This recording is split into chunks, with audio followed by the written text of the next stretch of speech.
Support for the Bittersweet Life comes from our listeners. This is an independent production, not backed by any financial institution except for the love and care of the people who listen to it. Sydney, Nancy, Anna, thank you so much for hearing my calls the last few weeks and responding. We have a fundraising goal right now to try to bring in $1,000 a month or more to help us pay the bills and to hire some production help to get us through the summer and the fall to come. And we can get there with you. If this is a show that you love and you've never supported it, or you've supported it in the past and are looking to re-up, join us at patreon.com/thebittersweetlifepodcast. There's a link in the show notes. Right now, in our mission to earn $1,000 a month or more on a regular basis to help get us on stable footing, we are at $847 a month, 135 of you contributing. Now, tons more of you listen to this show. That is a very small percentage. If we were to get even just a handful of you, we can make that goal. We're getting close. Your contribution of $5 a month or more not only helps us, it benefits you as well. Bonus episodes, special content, live meetups, even some of Tiffany's mother-in-law's coveted Italian recipes will be released soon. Visit patreon.com/thebittersweetlifepodcast. There's a link in the show notes. You can be our hero, just like Sydney, Nancy, and Anna. And thanks.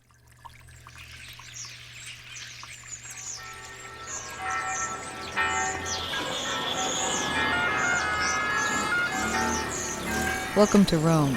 This is The Bittersweet Life with Katy Sewell and Tiffany Parks. Hello, this is The Bittersweet Life. I'm Katy Sewell. I'm Tiffany Parks. Tiffany in Rome, Katy in Seattle.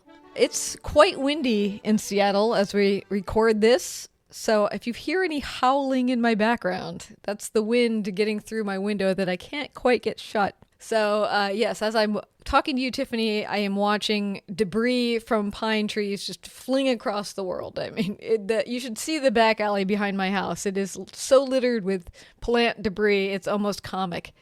But, you know, this is what we call in Seattle January, because usually April and May are quite beautiful, and then June comes along and you think, well, look at us swimmingly going along, and all of a sudden it's rain and wind and it kind of looks like winter outside. So a lot of people complain about it more than I do. I tend to be pretty optimistic about June. You know, I think, well, whatever we're having, it's probably temporary.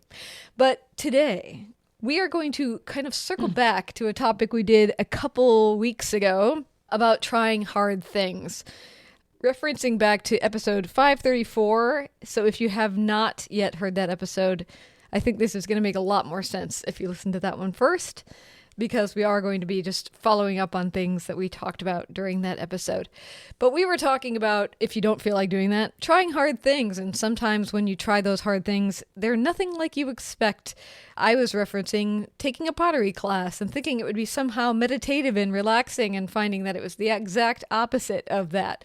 Not only was it not meditative, it was extremely challenging and really showed me that it's been a long time since I have completely failed at something. So I guess I felt like I was taking classes that were stretching myself, but maybe playing it a little safe until I got into pottery class and found myself completely out of my own depth. But I do want to say we got so many letters of encouragement from listeners about my pottery. Lots of people saying that pottery was also the hardest thing that they had ever tried, but a lot of other people saying, and I posted on our social medias some pictures of my fails, my failed bowls, my somewhat successful cups. I think some of them were good. Some of them were really good. Well, the cups are structurally sound enough that they still exist in the world. The pictures of the bowls that I posted were not structurally sound. Had they dried, they would have just fallen apart, cracked, bent. And so they got taken a picture of, posted on Instagram, and then quietly folded back up into a little clay ball. So none of those bowls actually survived. But I got so many nice notes of people encouraging me and saying like, oh yeah, no, they don't look that bad. I think you're getting the hang of this, or whatever. And it did change my approach to going into class that day. After we did that episode, going into the following class, I went in so much more optimistically than I had gone the previous weeks, thinking like, okay, yeah, I'm ready to fail. I'm gonna learn all about this. And I totally failed again, of course. Like I said, all the bowls went back into balls.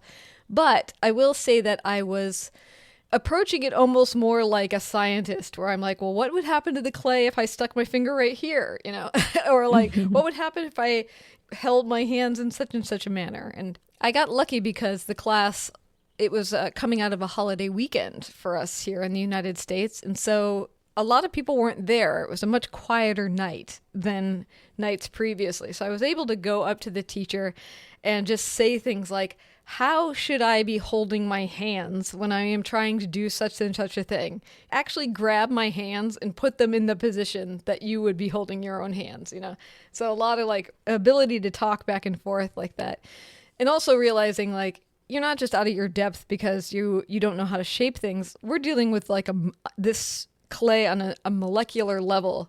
Like I was trying to ask this other assistant in the classroom, like, why do I have to make it into a cone shape and flatten it back out and make it into a cone shape and flatten it back out before I can start making it into a bowl shape? And she said, well, you're trying to get all the molecules moving in the same direction. And at which point, if I had had pencils in my hand, I would have just thrown them up. But because, you're like, oh gosh, this is not just, can I move my hands right? You need to understand this as a substance before you are actually able to create anything of real quality out of it. But I did want to bring this back up as a topic because of a conversation I had with my teacher, sort of off of what you and I had talked about. Remember when you said, well, first I asked him, because, when he does a demonstration of how to make a bowl at the beginning of class, it looks so easy. He just puts the clay right into the center of the wheel. Like a lot of what they teach you for week 1 is how to center the clay on the wheel. It's so hard to actually center the clay that's a skill you have to practice a bunch of. Okay. I'm still practicing that, and I probably will be for the rest of my life. But he'll center it so fast, and then he makes it into a bowl. So then I was asking him, since it was quieter, and maybe I was putting off working on my stuff a little bit because it's frustrating. I was asking him, well, was this just something that you had a natural knack for? Like when you first started going into a class and figuring this out, you had something, you had a thing. And he said, oh gosh, no, it took me 2 years to properly center the clay. 2 years. And of course that reminded me, Tiffany, of the thing you were saying about playing the violin, which was that it can take 2 years to make a single clear, clean note on the violin. And then you and I had asked, well, how? Why? What keeps a violinist trying to get that clean note when it's just frustration after frustration? And so I gave him your example of that and was sort of like, well, why? Why did you want to do this? And he thought about it for a minute and he's like, I don't really know. He's like, I just got kind of fascinated with the idea that I could start to figure out what the clay was doing. And he's like, I also had been a person who drew art prior to doing this. Everything I did was visual. And I loved the idea of making something that was both artistic and useful rather than just a painting or a picture. And what do? You hang it up, you look at it. But he's like, I really love the idea of making an actual object. But I will say that the breakthrough moment, the thing that made me feel that this was something that I absolutely loved, was the first time I ever washed a cup that I had made myself. And it was a revelation because my hand fit perfectly inside of it. Because, of course, his hand was the one that made it. Exactly. And he said, and that was just a turning point for me. Like, look at what I have been able to do. Now he's been doing it for 17 years. And he says that he does consider it an art, like the art he was making when he was making drawings and trying to sell them. But it's so much more accessible. People will buy a bowl or a cup more than they will buy a drawing or a painting. And so he's like, as a result, my art is everywhere. Whereas before, it was always with like one person or two people. And with a painting or a drawing, it was also harder to part with because I might have been working on it for weeks or months. But with a bowl, I might be working on it for a couple weeks, maybe, alongside many other bowls that I'm working on. So it's like easier to let your baby go into the world, I guess. Right. I don't know. I thought that was all very interesting, particularly that idea of the breakthrough, and that the breakthrough was the size of his hand. That is cool. Interesting. I was talking to my therapist about this later on. We often talk about the artistic process. And she was saying, she's always found it interesting how willing I am to ask people questions like that in real life. Just go up to a teacher and be like, what was it for you? So, and she asked me the question, when you ask people that stuff, do you always find out what you wanted to know? And I said, no, I often find out something I would have never thought to think. That was such an example of that. I would have never thought to think that the size of your hand fitting perfectly into the size of your cup would have been the breakthrough moment. But it made me wonder about like breakthrough moments in all kinds of people's lives. But of course, I'll never get to just, interview the world. But I wanted to share that. That could be a project. That sounds like a fun project. Breakthrough moments. Yes, feel free to submit your breakthrough moments to us if you have some. I love stories like that because it is counterintuitive. But we did ask, of course, our listeners to weigh in a little bit on some of the hardest things that they had ever tried to do. I mean, you have a smattering of them right there, don't you, from what people posted on social media? Yeah, one of my favorites is actually my mom's, which when I first posted it, I don't know why I didn't see her name. And so I kind of reposted hers after. But she wrote, taking motorcycle lessons when I was 68. Wow. Do you have any recollection of that? Of her doing that? Well, I mean, I remember that she did it. I was already, long out of the house. Yeah, I think she told me eventually she kind of gave up because physically the strength that it takes, similar to pottery, yeah, the strength that it takes to hold that machine up. It's heavy. It's heavy. And I remember when I was first living in Rome, I had been in Rome maybe less than a year. I was dating a guy who he tried to teach me for like a minute how to ride a scooter. And it wasn't one of those tiny little Vespas. It was a big scooter. It was not the size of a motorcycle, but it was a hefty size. And I could not hold that thing up. I couldn't. And when I tried to do it, and I mean, I had I don't remember, something happened. I wasn't hurt or anything, but I remember trying to stop. But when I stopped and put my foot down, I couldn't hold it up. And I ended up revving the engine with my right hand, not realizing that's what was going to happen. And it totally freaked me out. So the thought that my mom was doing that with an even bigger vehicle, I understand why. I think she was able to do it. It's not like she never managed to ride it. I'm pretty sure that she and my stepfather were part of a motorcycle club at a certain point. My stepfather stayed in the motorcycle club longer than she did. But yeah, I don't know. It's just, to me, that's one of those impossible things. The idea of riding a motorcycle just it doesn't look easy, doesn't look like I could do it. I wouldn't even dream of trying. Well, and have you ever met those people who are kind of the opposite? Like, your mom took a motorcycle class, I'm taking a pottery class. But have you ever had those friends or perhaps dated those men who, when they are interested in something, they just sort of like buy all the things and then give it a try? You're interested in pottery, so you buy the pottery wheel and set it up in the basement. And then, I don't know. Just your mother riding the motorcycle reminded me of a man I used to date in college who really wanted to ride a motorcycle. Just thought that would be fun and probably cheaper than having a car because, less gas and less, his wasn't one of those like giant hogs or something, it was just like a sort of average motorcycle. And so he went to, I don't know, some dealer and taught himself how to ride a motorcycle in the parking lot. He bought it before he knew how to Oh ride my it, gosh. and so bought it and then spent like the next hour tooling around the parking lot and then drove it off and then went and got the motorcycle license that's required. And it's like almost like you're going at it backwards. You're like, I'm going to do this. I'm going to figure it out.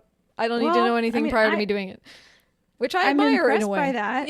Yeah. I admire it because it's, first of all, it takes a courage to do that. And secondly, when you do that, I think you're more likely to succeed because you kind of don't give yourself an out. That's true. You've Um, now sunk a whole bunch of money into it. yeah. You better figure it Yeah. out. You better figure it out. Or you could buy a piano and not really play the piano like I did. Yeah. But it's not like I had never ever tried, you know. Yeah. And I'm happy and I'm very happy I have my piano, even though I don't play very much. But I mean, aesthetically, at least a piano adds something. And I suppose if you're standing next to your motorcycle, that is an aesthetic choice also. It's a yeah, vibe. yeah, it's a vibe. But I imagine that you'd want to ride it. You would think. Yeah. You'd think. Yeah. I've ridden on a Have you ever lot of, done anything like that? Have you ever invested in something without knowing if you liked it or were capable of doing it? not a major investment. The only thing that pops to mind was when I was just starting to learn how to scuba dive. And I really wanted to be one of those people, which I don't know why I thought I would ever be one of these people, but one of those people that just keeps scuba gear in the trunk of their car. And a nice afternoon pops up in the Pacific Northwest. And, you would just drive it to Alki Beach, which is one of our great beaches. And, get the tanks out of the trunk, strap them on, dive in, I don't know, grab a Dungeness crab or two for dinner and like head home. Which I knew people at the time who did that because if you love Dungeness crab, fresh Dungeness crab is right there. You just got to get into the water and like swim after them and tuck them in a bag and go home.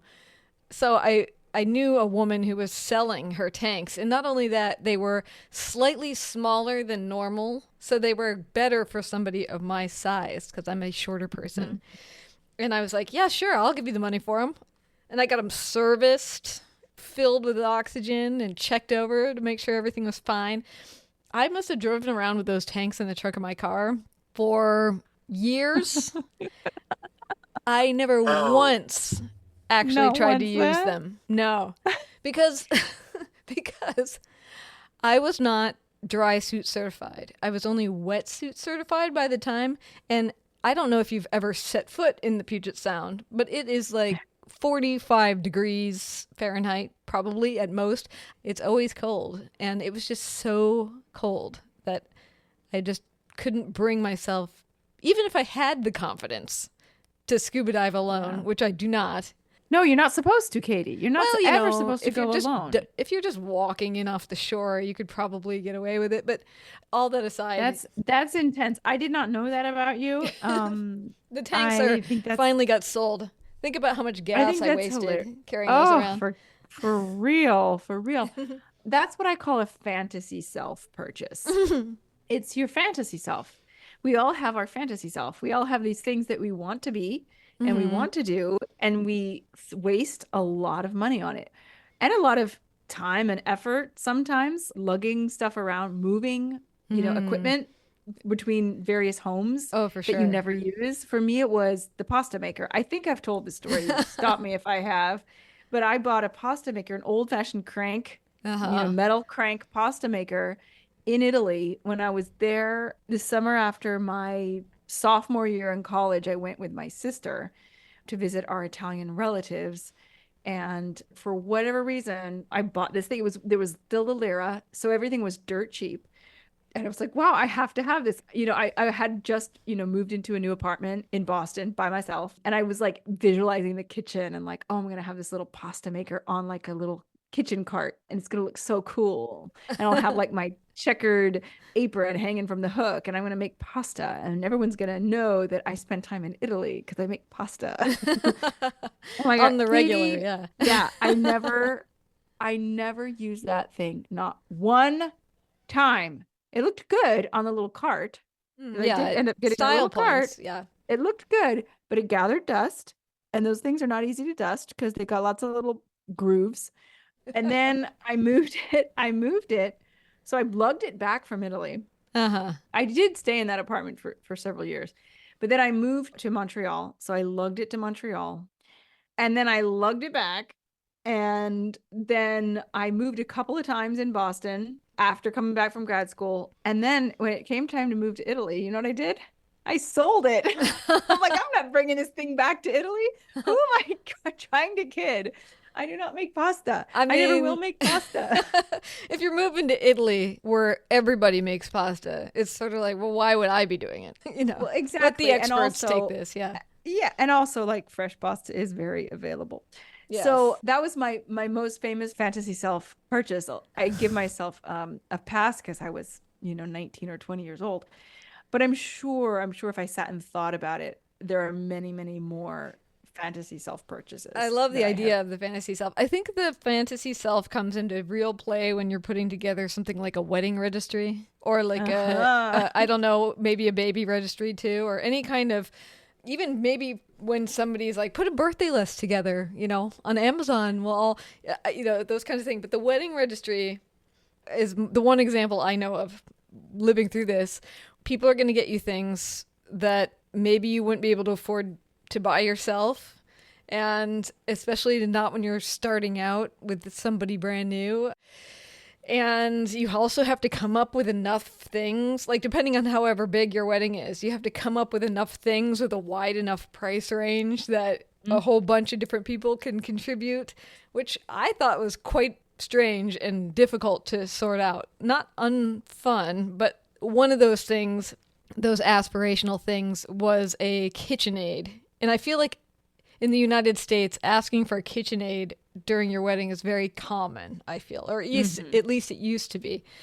And I still have it. It still sits on my counter. I still use it occasionally. We're talking like 2 to 3 times a year maximum. Because Wow. I am not a baker. And the best reason to have a KitchenAid is for baking. And every time I do bake something and I have the KitchenAid, I'm like, wow, this is an amazing piece of equipment. I can't believe I actually own this thing. That just saved me 2 hours of work. But at the same point, you know me, I'm a savory, I'm a salty, I'm not a sweet person. And so, even if I were to make a batch of cookies every week, I don't really want them. So then I'd need to have like a lot of neighbors who want my cookies. And, it's not going to happen.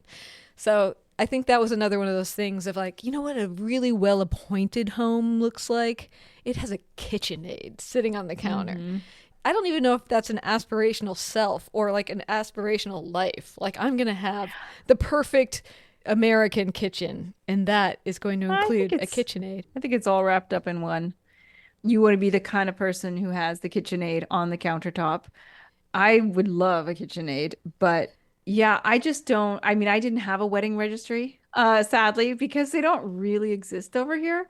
Maybe now they do a little more than they did before, but there was no Amazon in Italy Mm-hmm, when I mm-hmm. got married. Right, of It like course. popped up like the year later. I was like, ma'am, there'd only been Amazon. But I would have totally asked for one. There wouldn't have been space probably on my kitchen counter for it, but I would have wanted to keep it out on the kitchen counter. I would have like given up precious real estate on my counter to display it, and it would have been a gorgeous color. But yeah, I probably don't bake enough to make that. That's why I haven't bought one for myself. I'm like, this is an investment if I'm going to buy it for myself. So I have the hand mixer, and it's definitely tiring. Sometimes I think, wow, if I just threw everything in a KitchenAid like my mom had, wow, that'd be so easy. I could just like sit down and relax and read a book while, you know, as opposed to now, and I'm like, "Argh," trying to cream the butter, and it's a nightmare. True. But But what's yeah, hard to move is a KitchenAid. That yeah, no thing is kidding. heavy.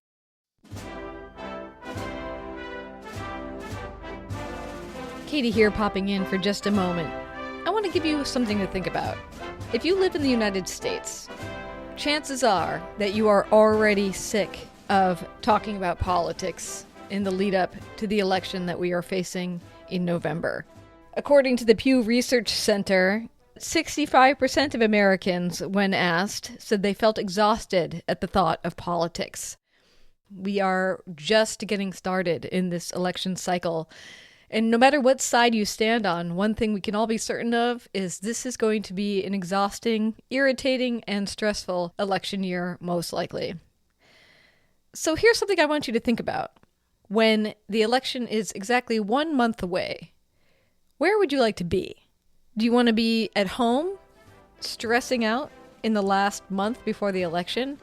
Or would you prefer to be in Rome, learning about ancient and medieval and Renaissance Rome, seeing how this beautiful and ancient city still influences our thought and life and culture today? Do you want to be seeing hidden sites that tourists and locals alike never get to see? This October 2024, from the 6th to the 12th, Tiffany and I are taking a group of lucky listeners on a tour through Rome, a tour like no other. We want to open doors of thought and sight so that you walk away from Rome feeling refreshed rather than exhausted. And what could feel better during an election year than being refreshed and inspired rather than depleted and annoyed? Space is limited to 10 rooms only. You can come by yourself or bring one friend. I hope you will consider joining us.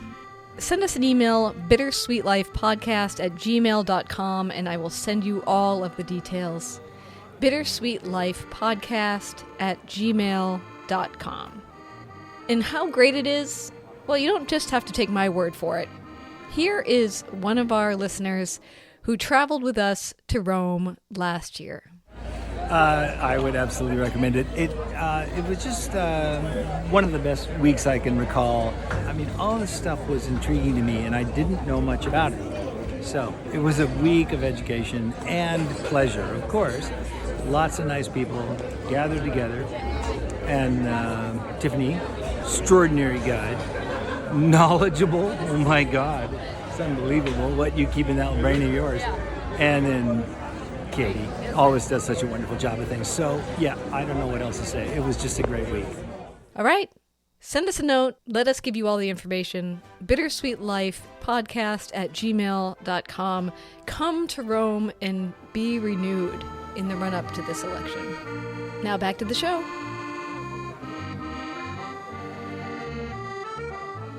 So, before we end, what are some other things that people tried that they found to be the hardest thing they ever tried? Surfing? Your sister? Yeah, my sister. We got a lot of family responses from this. My sister surfing, I was there when she was trying that. Yeah, that's another thing, like motorcycle riding, that I do not think looks easy.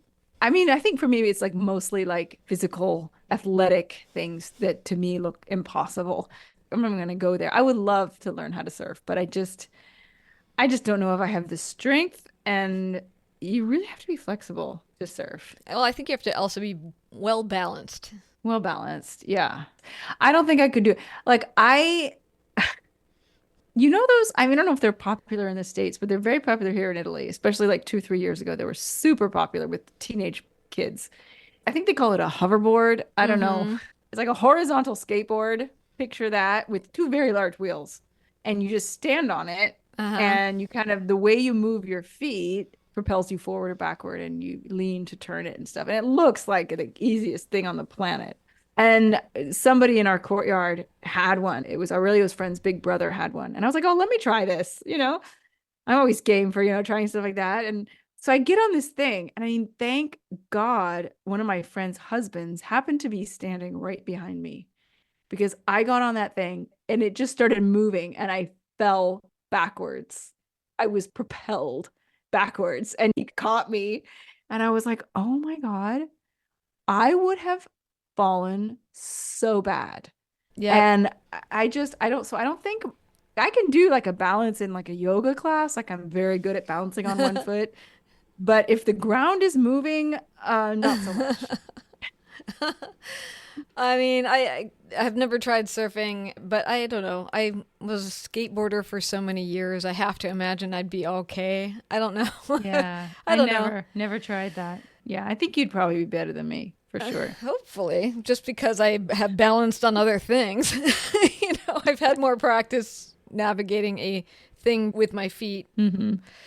Yeah, and by the way, if you can hear somebody jackhammering in the background, sorry about that. It's not just the wind today. They're also ripping a house down up the street. So this is going to be our life for a while. I do not hear it. Good. So I know Michael, who texted us over on the Patreon text chain, he said that a class on computer science was the hardest thing he ever tried. And I wrote him back and I said, well, why did you take that? And he said, oh, it was required for my degree. Obviously, you have to do it. But we've all had those things that were required where you thought, how am I ever going to get through this? yeah, I'm sure. What else do you got?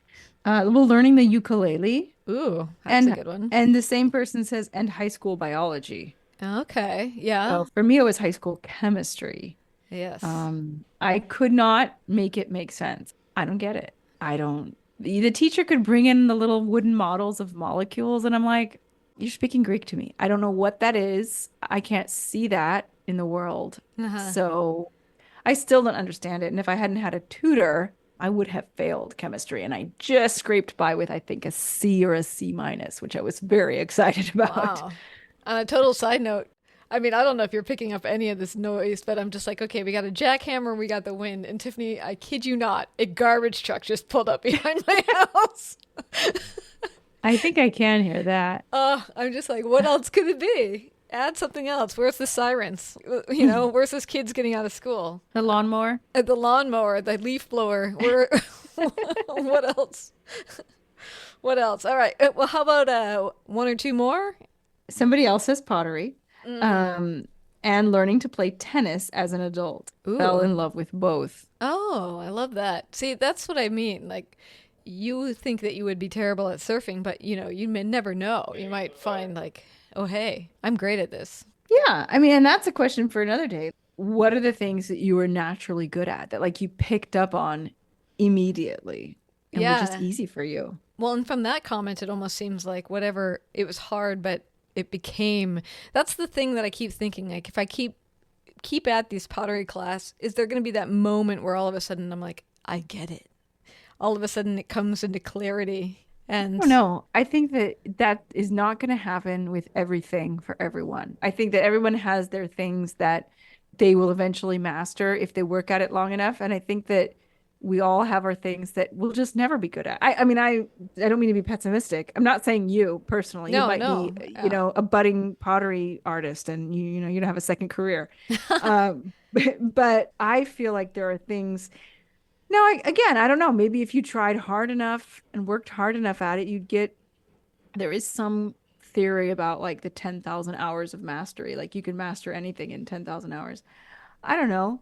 Maybe. But I do love that she came to love both of them. I could see that. I have a similar tennis dream, but so far. Really? Is that a fantasy self? You see yourself in the little white shorts? Yeah, or a redemption self. I live within walking distance of a public tennis court. And I think that makes me feel like I should be playing tennis because you're like, well, it's right there. And so then for my birthday, like 2 years ago, Derek bought me tennis rackets and tennis balls, but he will not go and play with me. He's like, well, find somebody else. And so 2 years later, and I'm like, well, find who else? Like, you know, you're the one that's in the house, like that's a couple blocks away from a public tennis court. Who else is around? You want me to call a friend and try to get them to come over so that we can walk a block away and play tennis? You don't want to just go hit a ball around for a second? But it's been over 2 years now and we still haven't done it. So they're brand new. If anybody wants them, I could sell them to you. No, I'm not giving it up yet. Not yet. try to find a tennis partner. Just see if you like it. Yeah, I mean, I took tennis for 1 week in high school back when I was like, you know what? I've been doing a lot of theater for a long time. I'm going to become an athlete. I don't know what I was thinking. So I went through all the medical tests that you have to do to get cleared. And I joined the tennis team.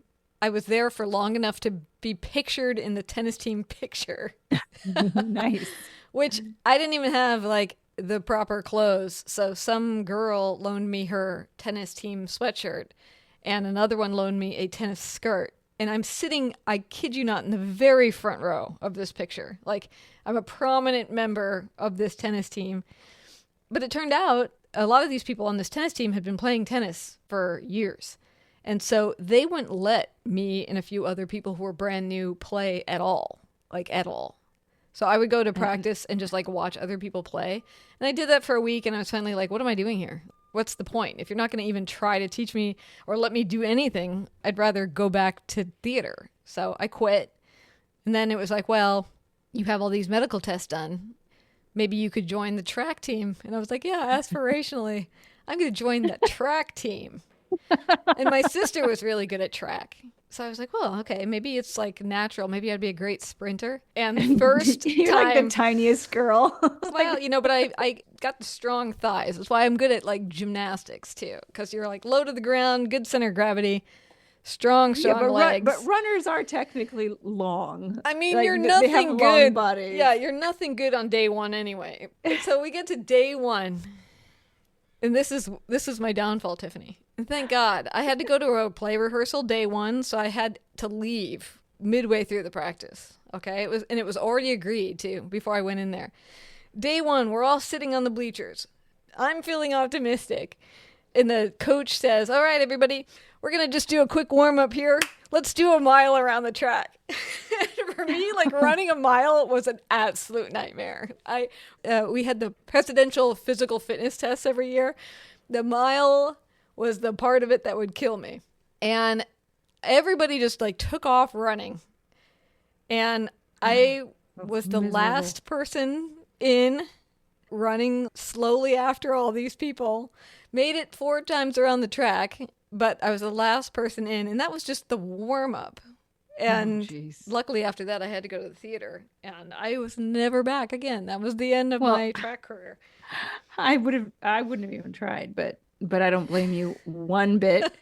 And I said, I really was quite a good runner. They don't really have track and field at his school, but I think if they did, I think he'd be good at it, especially the jumping stuff. But I said to him, I did track and field. When you're in elementary school, you do everything for like 2 weeks, right? Right. Kind of. Yeah, you get a PE. chance to jump stuff and throw stuff. And yeah. So I was like, what do you think? Do you think I was the one winning the races? Like the first person, or do you think I was the last person? Well, given that you couldn't hold a motorcycle up, I would say last. Well, I was asking Aurelio, I wanted to like get his I thought you were like asking me. Okay, what did he think? No, first, I because said you're to amazing. Aurelio. Yeah, well, he said, he's very diplomatic. He said, I don't know, maybe in the middle. And I said, nope, I was dead last. There's not even a number for it. I was dead last every race.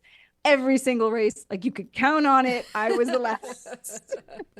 And you know what? I don't mind. That's just one of the things that I'm not good at. I'm not an athletic person, although I'm very good at yoga. Yeah, so there you go. And I was very good at dance, too. I was very good at dance. Different types of athleticism. Mm-hmm. All right, well, take us out with one more. What's one other hard thing one of our listeners tried?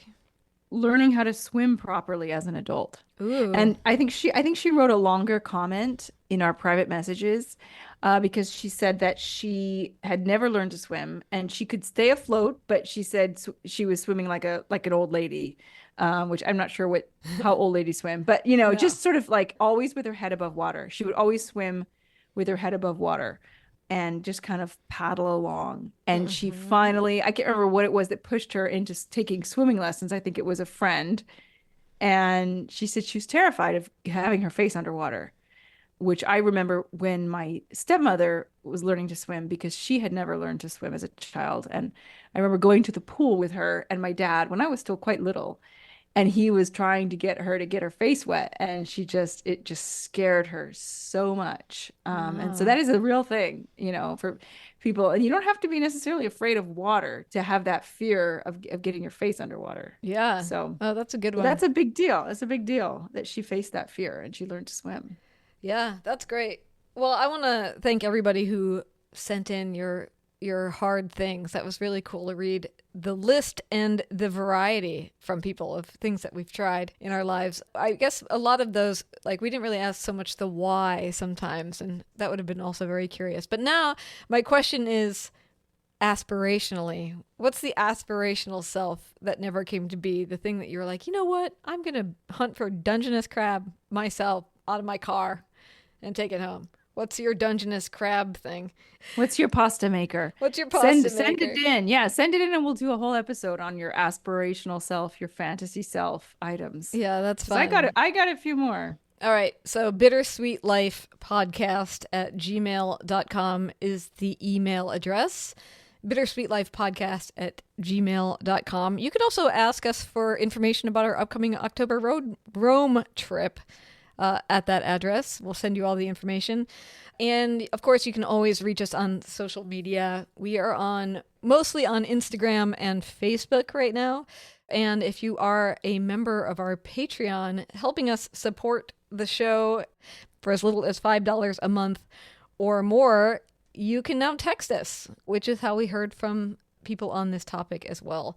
That is patreon.com/The Bittersweet Life Podcast. We are trying to reach that $1,000 a month or more goal, a bunch of sustaining members to help us pay our bills a little bit more sustainably, I guess is the perfect word for it. And so join us over there. There's a link in the show notes. And until next time, this is The Bittersweet Life. I'm Katy Sewell. I'm Tiffany Parks. Join us again. Bye.